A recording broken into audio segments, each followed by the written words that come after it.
नमस्कार, मैं हूं अनुज। आज के मुख्य समाचार में आपका स्वागत है। द्विपक्षीय, क्षेत्रीय व वैश्विक मुद्दों से जिम्मेदारी से निपटने पर अमेरिका चीन ने किया मंथन। अमेरिका के विदेश मंत्री एंटनी ब्लिंकन और चीन के विदेश मंत्री वांग यी के बीच वाशिंगटन डीसी में मुलाकात हुई। अमेरिका और चीन के बीच तनातनी के बीच यह मुलाकात द्विपक्षीय बातचीत को बढ़ावा देने के लिहाज से अहम है।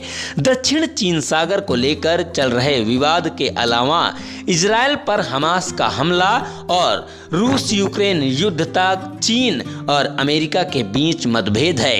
अमेरिकी विदेश विभाग के प्रवक्ता मैथ्यू मिलर ने कहा, बैठक में दोनों नेताओं का फोकस द्विपक्षीय, क्षेत्रीय और वैश्विक मुद्दों से जिम्मेदारी से निपटने पर रहा। साथ ही उन क्षेत्रों की भी पहचान करने की कोशिश की गई जहां दोनों देश सहयोग कर सकते हैं। दोनों नेताओं के बीच लगभग आधे घंटे तक कई अहम मुद्दों पर बातचीत हुई। अमेरिका ने चीन के पूर्व पीएम ली कचियांग के निधन पर दुख भी जताया। इससे पहले जून में एंटनी ब्लिंकन ने बीजिंग का दौरा किया था। इस अवसर पर वांग यी ने अमेरिका के राष्ट्रीय सुरक्षा सलाहकार जैक सुलिवन से भी मुलाकात की। वांग अमेरिका के तीन दिवसीय दौरे पर हैं। वांग के दौरे से अमेरिका और चीन के आपसी रिश्ते में कुछ गर्माहट की उम्मीद है। बता दें कि दोनों देशों के बीच 2018 से व्यापार को लेकर खींचतान चल रही है।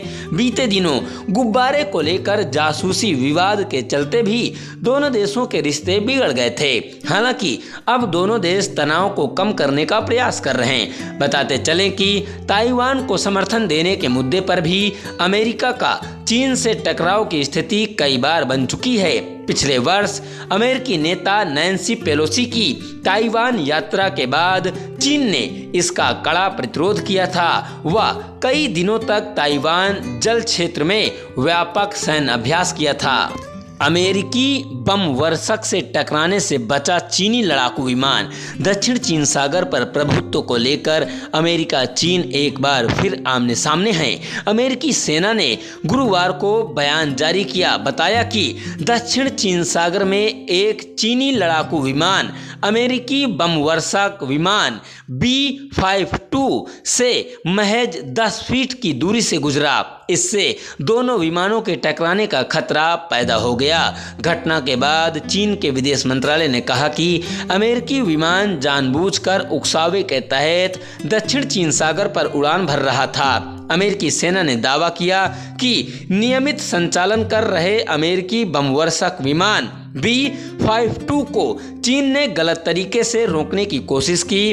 2 इंजन वाला चीनी लड़ाकू विमान शेनयांग 11 बहुत तेज गति से अमेरिकी वाहन के 10 फीट के दायरे में आ गया। हम चिंतित हैं कि चीनी पायलट अनजान था कि वह अमेरिकी विमान से टकराने के कितना करीब था। इससे पहले गत मई में हुई इस प्रकार की घटना पर चीन सरकार ने अमेरिकी शिकायत को दरकिनार कर अमेरिका से दक्षिण चीन सागर पर उड़ान नहीं भरने की मांग की थी। बहुत बहुत धन्यवाद।